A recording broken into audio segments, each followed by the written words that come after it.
We begin with a simple claim that hides a dangerous complexity.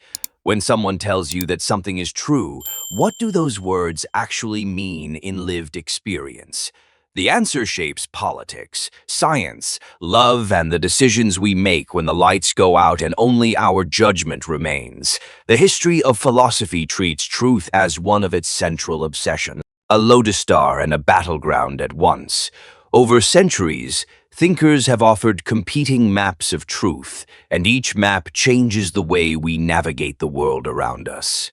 To find meaning in truth, we must first understand its philosophical definitions and stakes. Definitions are not academic exercises divorced from life because they determine what counts as evidence, testimony, and moral obligation. Philosophers separate theories of truth into families, and each family answers different existential questions about reality and belief. As we unpack those families, notice how each approach carries its own taste for certainty, doubt, and action. The correspondence theory is the oldest and most intuitive account of truth that many people recognize. It says that a statement is true when it corresponds to facts, like a map matching the territory it represents. This view has obvious appeal because it connects language directly to the world, but it faces difficult questions about what counts as a fact and how language reliably picks out the world. Those questions become urgent in science, journalism, and legal settings where the stakes of error are high. Coherence theories take a very different route by tying truth to a system of beliefs rather than to isolated facts. In this picture, a belief is true if it coheres with other beliefs in a consistent and integrated web. Coherence gives truth a narrative shape and rewards logical harmony, but it risks making truth dependent on the internal consistency of a closed group of thinkers. This is the problem when entire ideologies become internally coherent, yet disconnected from observable reality. Pragmatic theories move the conversation from matching reality to usefulness and consequences of belief. For pragmatists, the truth of a claim is bound up with its practical success and the actions it enables. This perspective is attractive in everyday life because we constantly act on beliefs that must work in a practical sense. But pragmatism raises questions about long-term accuracy and moral integrity. When usefulness becomes our sole criterion, we should ask which purposes are being served and at whose expense. There are less familiar but equally important accounts like deflationary and pragmatic pluralism that change how we treat the word true. Deflationary theories suggest that saying something is true adds no metaphysical depth beyond asserting the proposition itself. Pluralists respond by admitting multiple legitimate senses of truth, depending on context, creating a textured landscape rather than a single destination. Pluralism helps explain why scientists, poets, and jurors might all use truth differently while still meaning something serious. We cannot discuss truth without confronting the relationship between truth and reality, which is a philosophical container for other questions. Reality is not a single monolith easily inspected. It is entangled with perception, measurement, and conceptual frameworks through which we interpret it. Science attempts to collapse this gap by producing models that reliably predict and explain phenomena. But those models are provisional and theory-laden. Understanding the limits of scientific realism helps us temper confidence with humility when we claim to know what is real. Perception is the theater in which reality presents itself to us, filtered by biology and experience. Our senses are fallible instruments shaped by evolution, meaning they prioritize survival over accurate metaphysical descriptions. This biological constraint invites a kind of epistemic modesty, because what seems obviously real to us may be an efficient illusion rather than an exact portrait. When we recognize this, we gain tools to check our judgments and to correct for bias. Language complicates our relationship with truth because words do not neatly map onto reality.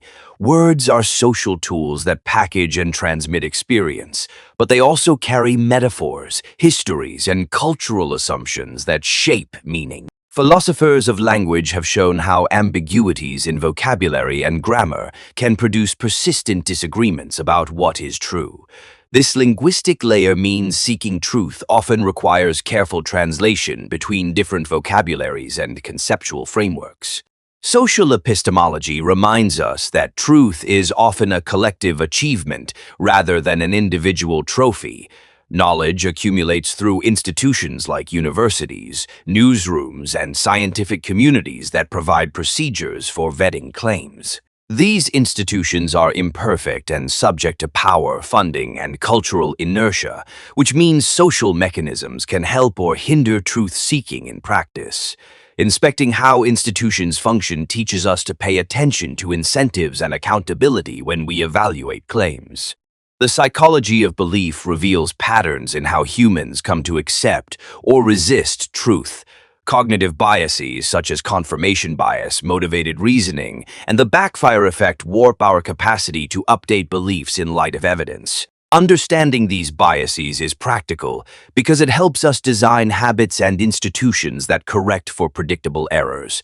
Knowledge about our own psychology becomes a tool of epistemic hygiene, as important as scientific method or logical argument. There is an ethical dimension to truth that extends beyond epistemology into how we owe it to each other.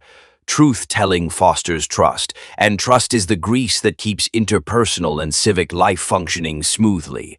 Lies and deception corrode social bonds, sometimes slowly and sometimes instantly, and their cumulative effects can degrade institutions and relationships. Recognizing the moral weight of truth compels us to consider not only whether we know something, but how and when we communicate it. Truth often competes with comfort, and this tension is among the most consequential of human dilemmas.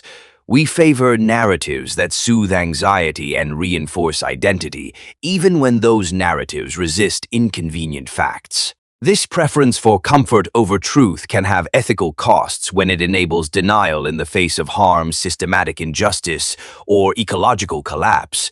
Facing uncomfortable truths requires moral courage and social structures that reward honesty instead of comforting falsehoods. Historical episodes show truth's power to transform societies and to be suppressed by them. From scientific revolutions to whistleblowers exposing corruption, the revelation of truth reshapes institutions and redistributes moral authority. At the same time, powerful actors have incentives to obscure inconvenient truths, which creates asymmetries in who can speak and who will be believed. Understanding the political economy of truth helps explain why some facts remain contested long after evidence has accumulated. In daily life, seeking truth is not the same as being right in every argument, but it does demand disciplined practices and honest ambitions. Curiosity must be paired with humility, because certainty without evidence becomes arrogance and dogma. Practical methods like seeking multiple sources, testing predictions, and being willing to change your mind are habits that cultivate truth-seeking.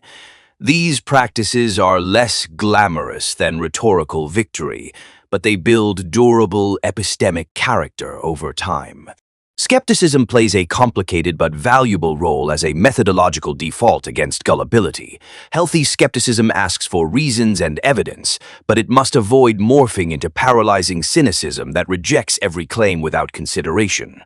The balance between skepticism and openness is a skill requiring self-awareness and social feedback. Learning to ask the right skeptical questions makes skepticism an engine for discovery rather than an end in itself. Testimony and trust are fundamental because much of what we know depends on other people rather than personal observation. We learn from teachers, scientists, friends, and institutions, which makes the credibility of sources a central epistemic concern. Evaluating testimony requires judging expertise, assessing bias, and looking for independent corroboration, because a credible testimony multiplies our ability to know the world. This social dimension of knowledge forces us to cultivate discernment as a civic virtue. Mathematics and logic offer a different sense of truth because they operate within formal systems and axioms. Within those systems, truth is often airtight, but its relation to the messy empirical world depends on interpretation. This disconnect between formal certainty and empirical uncertainty shows why multiple senses of truth coexist and why cross-disciplinary translation matters. It also highlights that absolute certainty rarely survives contact with lived complexity. Science is our most powerful public mechanism for producing reliable knowledge because it embraces testability, replication, and critique. Scientific truth is provisional, meaning it is always open to revision given stronger evidence or better models. This provisionality is a strength rather than a weakness because it builds self-correcting systems that refine understanding over time. Appreciating how science differs from dogma allows us to reconcile faith in scientific institutions with recognition of their fallibility. Sometimes truth requires courage because it threatens our social identities and economic interests. Whistleblowers often pay steep personal costs for exposing truths that institutions want to hide or ignore. Supporting truth tellers means creating legal protections and cultural incentives that value accuracy over loyalty when loyalty conflicts with factual accountability. A society that honors truth requires structures that protect those who risk everything to reveal it. Truth is often messy and incremental rather than sudden and revelatory, which frustrates our desire for certainty and closure.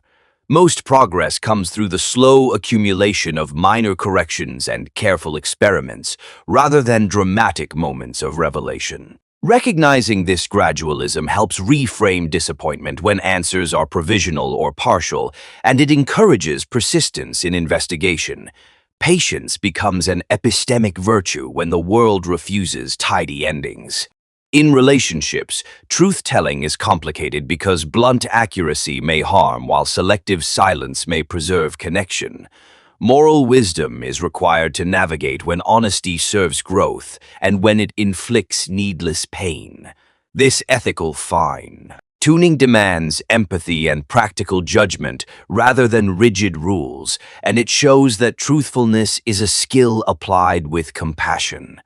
The goal is not ruthless transparency, but truthfulness calibrated to human flourishing. Social media has reframed truth by amplifying speed over verification and emotion over deliberation. Viral content rewards attention regardless of accuracy, which distorts incentives for both creators and consumers. Mitigating this requires both platform design changes and individual practices like slowing down, checking sources, and resisting emotional manipulation. Reclaiming truth in the digital age is partly technical and partly moral work.